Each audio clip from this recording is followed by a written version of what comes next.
नमस्कार, मैं रूपा रजक सदीनामा की ओर से आ गई हूँ लेकर दिनांक 21 मार्च 2024 का संपादकीय लेकर, जिसका शीर्षक है जुड़वा बच्चों के माता पिता बनने पर बधाई, जिसे लिखा है हमारी अतिथि संपादक विशाल कुमार सिंह जी ने।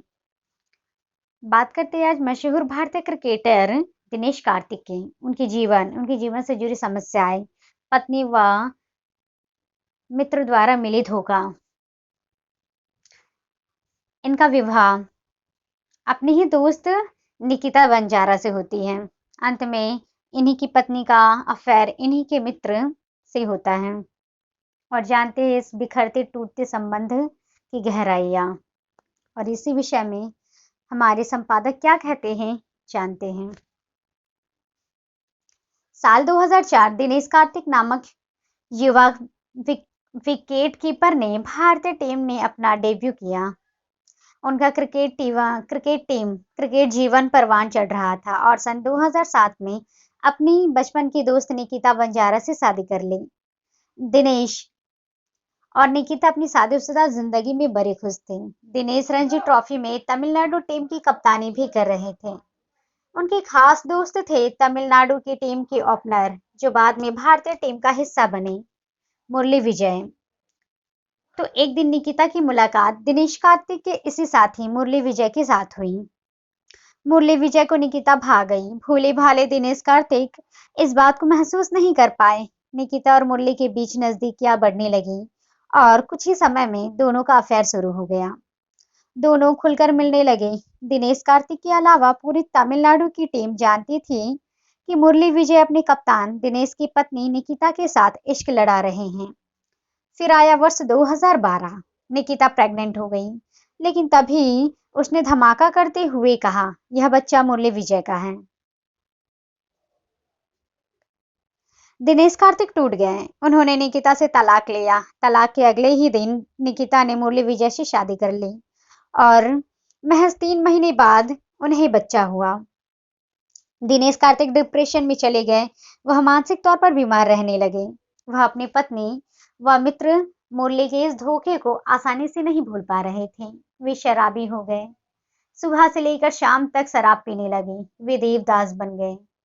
उन्हें भारतीय टीम से बाहर निकाल दिया गया। रणजी ट्रॉफी में भी वे असफल रहे। तभी तमिलनाडु की टीम की कप्तानी उनसे भी छीन ली गई और मुरली विजय को नया कप्तान बना दिया गया। असफलता का दौर यही नहीं थमा। उन्हें आईपीएल में भी टीम में खेलने नहीं दिया। उन्होंने जिम जाना भी छोड़ दिया। अंत में दिनेश इतना हताश हो गए कि आत्महत्या कर लेने तक की बात करने लगे। तभी एक दिन जिम में उनके ट्रेनर उनके घर पहुंचे। उन्होंने दिनेश कार्तिक को बुरी अवस्था में पाया। उन्होंने कार्तिक को पकड़ा और सीधा जिम लेकर आ गए। कार्तिक ने मना किया, लेकिन उनके ट्रेनर ने उनकी एक न सुनी। उसी जिम में भारतीय स्क्वैश की महिला चैंपियन दीपिका पल्लिकल भी आती थी। जब उन्होंने दिनेश कार्तिक की स्थिति देखी तो ट्रेनर के साथ उन्होंने भी दिनेश कार्तिक की काउंसलिंग शुरू कर दी। ट्रेनर और दीपिका की मेहनत का रंग लाने लगे। अब दिनेश कार्तिक की स्थिति में सुधार आने लगी। उधर दूसरी ओर मुरली विजय का खेल निरंतर डाउन होता जा रहा था। इधर मुरली विजय को भारतीय टीम से बाहर कर दिया गया। बाद में उनकी खराब फॉर्म को देखते हुए आईपीएल में चेन्नई सुपर किंग्स ने भी उन्हें बाहर का रास्ता दिखा दिया। दूसरी ओर दीपिका पल्लिकल के सहयोग से दिनेश कार्तिक नेट पर जोरदार अभ्यास करने लगे थे। इसका असर दिखने लगा और दिनेश कार्तिक घरेलू क्रिकेट में बड़े स्कोर बनाने लगे। शीघ्र ही उन्हें आईपीएल में भी चुन लिया गया और कोलकाता नाइट राइडर्स का कप्तान भी बना दिया गया। दीपिका पल्लिकल के वह बहुत नजदीक आ चुके थे। उन्होंने दीपिका से शादी कर ली। क्रिकेट की उम्र अनुसार दिनेश अब बूढ़ा हो चुके हैं।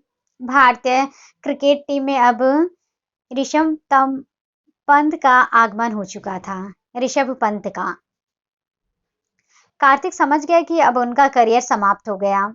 उन्होंने क्रिकेट के करियर से रिटायर कर लिया। इधर उनकी पत्नी दीपिका पल्लिकल प्रेग्नेंट हुई और उसने जुड़वा बच्चों को जन्म दिया। दीपिका का स्क्वैश खेलना भी शुरू हो गया। दीपिका और दिनेश कार्तिक की इच्छा थी कि उनका चेन्नई के संभ्रात इलाके पोइस गार्डन एक बंगला हो। 2021 में चेन्नई के इसी इलाके में एक महलनुमा घर को खरीदने का ऑफर उनके पास आया। दिनेश ने उसे खरीदने का फैसला कर लिया। सब आश्चर्य कर रहे थे कि जब दीपिका और दिनेश दोनों ही करीब करीब खेल की दुनिया से बाहर हो गए, तब इतना महंगा सौदा वे कैसे पूरा करेंगे। तभी दिनेश को सूचना मिली कि चेन्नई सुपर किंग्स की ओर से महेंद्र सिंह धोनी उन्हें विकेटकीपर के रूप में वापस टीम में देखना चाहते हैं। 2022 में आईपीएल का ऑक्शन शुरू हुआ, लेकिन इस बार चेन्नई की जगह रॉयल चैलेंजर बेंगलुरु ने उन्हें खरीद लिया। दिनेश की पत्नी दीपिका ने भी खेलना शुरू कर दिया और अपने जुड़वा बच्चों के जन्म के महज 6 महीने बाद उन्होंने स्क्वैश की वर्ल्ड चैंपियनशिप में ग्लासगो शहर में मिक्स्ड डबल के साथ महिला युगल का खिताब जीत लिया। उनकी पार्टनर थी ज्योत्सना पुनप्पा। पत्नी की सफलता और नई टीम के साथ जोड़कर दिनेश कार्तिक में भी ऊर्जा का संचार हुआ और उन्होंने 2022 के आईपीएल में कमाल दिखाना शुरू कर दिया। एक के बाद एक मैच जिताऊ पारियां खेले और उन्हें इस आईपीएल का सबसे बड़ा फिनिशर माने गए। अभी परसों ही हुए मैच में उन्होंने 8 गेंदों पर 3 छक्कों की सहायता से 30 रन ठोक लिए। मैच समाप्ति पर जब दिनेश ड्रेसिंग रूम पहुंचे तो विराट कोहली ने उन्हें झुककर सम्मान दिया। आज दिनेश कार्तिक भारतीय टी20 की टीम में आने के सबसे बड़े दावेदार बन गए। 37 साल की उम्र में दिनेश कार्तिक इस वर्ष के आईपीएल के सबसे धमाकेदार खिलाड़ी हैं। उनकी यह सफलता की कहानी सभी को जाननी चाहिए। नीचे गिरकर उठना किसे कहते हैं, यह कार्तिक का जीवन बताता है। सदैव संयम बनाए रखिए, परिस्थितियों से लड़ते रहिए, आप अपने मंजिल तक अवश्य पहुंचेंगे। यह लेख कोरा सी साभार है। तो ये था दोस्तों हमारा आज का संपादकीय। कल फिर लौटेंगे एक नए विषय, एक नए संपादकीय के साथ। तब तक के लिए नमस्कार।